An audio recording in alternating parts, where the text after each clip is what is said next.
फौज में ज्वाइन किया था मैंने 2015 में। 2011 में मैंने एंट्री किया था, लेकिन मेरी ट्रेनिंग हुई थी 4 साल के बाद और मैं एज ए लेफ्टिनेंट कमीशन हुई थी 2015 में।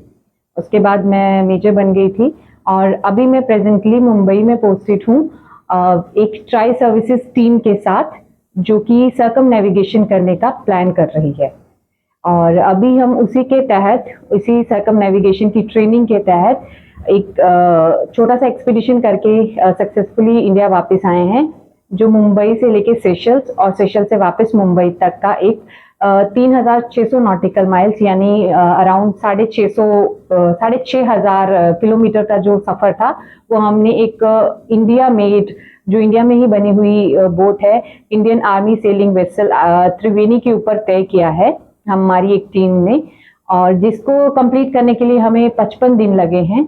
अप्रोक्सीमेटली 26 दिन जो थे वो हमें जाने में लगे और वापस आने में लगे। इस जर्नी के दौरान हमने काफी वेदर से, यानी कि प्रकृति के साथ, हम कहते हैं ना, खेल खेला है, वही खेल खेला है हमने उस बोट पे। ये बोट जो है वो बिल्कुल हवा के ऊपर चलती है, ना कोई इंजन है, इंजन है बट वो हम चला नहीं पाते क्योंकि हमारे पास फ्यूल नहीं होता है और हमारे पास जो बिजली की सप्लाई नहीं है, फ्यूल बहुत कम है, हम दुनिया के सभी नेटवर्क से बहुत दूर हैं, कोई इंटरनेट कनेक्टिविटी नहीं है, हम घर पे बात नहीं कर पाते, हमें दुनियादारी से एकदम, कह लीजिए कि आप अलग हो, समुद्र के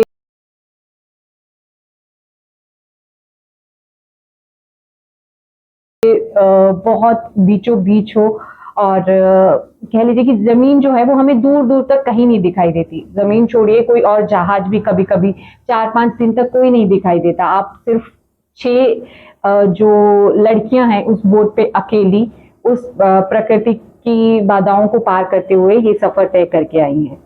तो जिस तरीके से आपने बताया कि अभी पहली बार आपने सफर किया, कितने दिनों का था वो चार्ज में? ये सफर पूरा जो है 55 दिन का था।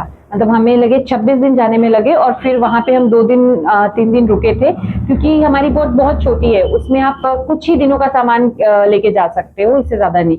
ये सिर्फ 56 फुट की है, तो आप सोच लीजिए कि अप्रोक्सीमेटली अपने घर के 2 कमरों जितनी है, जिसमें हमारा सारा रहने का, खाने का, पीने का सब कुछ जो है उसी के अंदर है। तो जिस तरीके से आपने बताया कि रात भी लगी, दिन भी लगा और उसमें कोई लाइट की प्रावधान नहीं था, तो बहुत सारी समस्याएं होगी, तो रात्रि के समय में कैसे उसमें आपने काम किया? जी, 24x7 चलते रहते हैं। लाइट है बट वो सोलर पावर से जैसे चार्ज होती है, तो जितना दिन में आपने चार्ज किया है वो उतना ही आप रात में यूज कर सकते हो। तो हम बिल्कुल, वो कहते हैं ना कि आप एक लाइट ही चला के रखेंगे या आपको जो लाइट चाहिए वही जलाएंगे और उसी टाइम बंद कर देंगे। तो रात को हमारी बोट पे कोई लाइट नहीं होती है। जो एक सी रूल्स होते हैं कि जब आप समुद्र में निकले तो आपकी बोट पे ये लाइट जलनी ही चाहिए, सिर्फ वही लाइट जलती है और कोई लाइट नहीं चलती।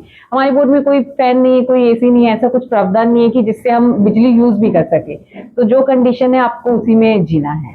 तो इसको बनाने में लगभग कितना बजट लगा इस जहाज को? कुछ बजट तो सरकार ने बनवाई है, तो ऑब्वियसली बजट का हमें क्लियर कट नहीं पता है, बट ये करोड़ों का प्रोजेक्ट था। आई थिंक 6 से 7 करोड़ का प्रोजेक्ट था। बनाने में कितना समय लगा लगभग? बनाने में समय इसको लगा है 1.5 साल। मतलब 2022 में इसका प्रोजेक्ट शुरू हुआ था, 2024 में जाके खत्म हुआ है, तो 1.5 साल से 2 साल के समय लगा है। तो जिस समय आप लोग सेलिंग कर रहे थे, उसमें जो हवा का विंड प्रेशर नहीं था, उसमें कैसे सर्वाइव किया था? तो हमने जब सेल कर रहे थे तो हमने दोनों तरह के कह लीजिए कि वेदर देखे हैं। जब हमारे पास बिल्कुल हवा नहीं थी तो आप कुछ नहीं कर सकते, वो आपके पेशेंस का टेस्ट है। तो हम 2 दिन, आप कह लीजिए कि एक ही जगह पे रुके हुए थे। हम थोड़ा ऐसे जैसे रेंगता हुआ कोई जानवर होता है, वैसे हमारी बोट चल रही थी। तो 2 दिन हम एक ही पोजीशन पे अटके हुए हैं, आगे नहीं बढ़ पा रहे, लेकिन आप कुछ नहीं कर सकते, आपको वैसे ही रहना है। और तब धूप भी बहुत ज्यादा थी, आपको गर्मी भी बहुत ज्यादा लग रही थी। और आते समय हमें बिल्कुल उल्टा मिला।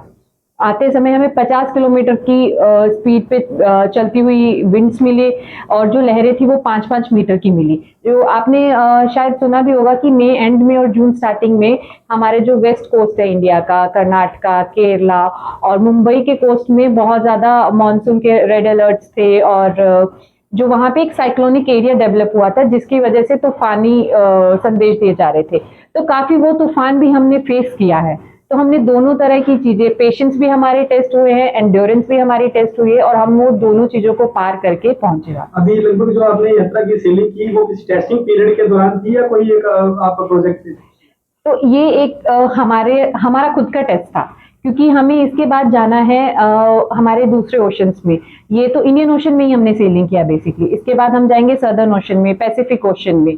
जो हमारा जो मेन एम है कि हम पूरी दुनिया का चक्कर लगाएंगे, तो उसमें हम डिफरेंट डिफरेंट ओशंस में जाएंगे। तो हम देखना चाहते थे, अपने आप को टेस्ट करना चाहते थे कि क्या हम वहां जाने के लिए रेडी हैं, क्योंकि सदर्न ओशन में जो नॉर्मल वेदर पैटर्न रहता है उसमें 30 से लेके 50 किलोमीटर की हवा जो है वो नॉर्मल रहती है, 50 से ऊपर जाती है तो तूफान होता है। तो क्या हम उस संघर्ष को करने के लिए तैयार हैं? कुछ ऐसा वाक्य जो आपके साथ हुआ उस यात्रा के दौरान? जो हमारी सेलिंग कह लीजिए कि सेलिंग वालों के लिए एक बहुत बड़ी जो चीज होती है इक्वेटर क्रॉस करना। हम अगर जमीन पे या हम जब पढ़ाई करते हैं तो इक्वेटर बस एक 0 डिग्री का हमें पता होता है कि हाँ ऐसा कुछ है, पर उसका मान्य क्या है वो हमें इस बार जाके पता चला जब हम उसमें 000 पे पहुंचे। तो वो एक जो हमारी फीलिंग होती है कि हाँ हमने ये अचीवमेंट किया, तो वो हमारे लिए बहुत ही एक अलग अनुभव था और अनुभूति थी, एक अकम्पलिशमेंट थी कि हाँ हमने ये अचीव किया। तो जब हम इक्वेटर क्रॉस करते हैं तो हमारी बहुत सारी वो होती है कि आप हमें ये करना है। हम जैसे समुद्र देवता को स्वीट्स खिलाते हैं, फिर होता है कि आपको इक्वेटर में वही समुद्र में डुबकी मारना है, like you jump from the boat, you swim and you come back to the boat. तो वो वाला जो एक पार्ट था वो एक बहुत ही मतलब खुशी वाला मौका था। और जब हम 26 दिन पे जब हमने जमीन नहीं देखी और 26 दिन के बाद जाके हमने जब नया पोर्ट देखा, नई कंट्री देखी और लैंड देखा, तो वो हमारे लिए बहुत ही एक कहते खुशदायक वो था कि हाँ हमें बहुत खुशी हुई कि भाई हमने जिस मकसद से निकले थे वो हमने अचीव किया थे। सोशल मीडिया के ऊपर बहुत सारी लड़कियां तो रील्स बना रही हैं, तो आपने किस तरीके से उस फील्ड को छोड़कर एक सेना को चुना? जब मैंने सेना को चुना शायद तब रील्स का इतना मैं कहूंगी कि वो नहीं था, इतना ज्यादा ट्रेंड नहीं था। बट फिर भी मेरा बचपन से ही अगर मैं कहूँ तो मुझे कुछ अलग करना था, वो नहीं करना था जो सब कर रहे हैं। तो शायद उसी चलते हुए मतलब मैं सेना में भर्ती भी हो गई। कहाँ से मिली सेना की? सेना की प्रेरणा मैं ये कहूंगी कि मैं हर जगह एग्जाम दे रही थी कि मेरे को ये भी कर सकती हूँ, ये भी कर सकती हूँ, बस जहाँ पे अपॉर्चुनिटी मिली वहां पे मेरे। और सेना में अगर आपको सेवा करने का मौका मिले तो कौन छोड़ेगा, तो बस मुझे अपॉर्चुनिटी मिली और मैंने ग्रैब कर ली, बस वही था। और हाँ, जिन्होंने मुझे कह लीजिए कि पर्टिकुलरली एग्जाम के बारे में बताया वो मेरे पापा के एक फ्रेंड थे, जिन्होंने पापा को पुश किया और पापा ने मुझे इसके लिए एग्जाम के लिए वो किया। आपके साथ की अभी जो एज फैक्टर है इसमें बहुत सारी लड़कियां हैं, उनके लिए कुछ संदेश देना चाहेंगे कि भारतीय सेना को क्यों ज्वाइन करना चाहिए? मैं बिल्कुल भारतीय सेना में रह के मतलब मैं जिस फील्ड में गई हूँ, अभी मैं जो कर रही हूँ वो नहीं है जो मैं अपने काम करने के लिए गई हूँ, ये मुझे अलग से अपॉर्चुनिटी दिया भारतीय सेना ने। इसके अलावा मतलब भारतीय सेना में आप जा रहे हो, सबसे पहले आप अपनी देश की सेवा कर रहे हो और आपके अंदर एक अलग जज्बा जागता है जब आप देश की सेवा करने के लिए और वो वर्दी पहनते हो, जो एक यूनिफॉर्म का पहनने का, आप कितने भी अच्छे कपड़े पहन लो बट जो आप एक वर्दी पहनकर दिखते हो एक अलग वो एहसास होता है, आपको एक बहुत ही अपने आप के ऊपर प्राउड फील होता है। और इसके साथ साथ आर्मी में आके आप सिर्फ इसी फील्ड में नहीं, फौज का काम ही नहीं, आपको और अलग बहुत सारी अपॉर्चुनिटीज भी मिलती है, जैसे मुझे मिली है सेलिंग करने के लिए, ऐसे बहुत सारी एडवेंचर एक्टिविटीज। और अभी तो आप देख रहे होंगे कि भारतीय जो सैनिक हैं वो खेल के मैदान में भी बहुत आगे बढ़ रहे हैं। तो अगर आप खेल में भी अच्छे हो, आप खेल में भी आगे जाना चाहते हो और आप फौज भी ज्वाइन करते हो, तो आपको दोनों का मौका फौज देती है।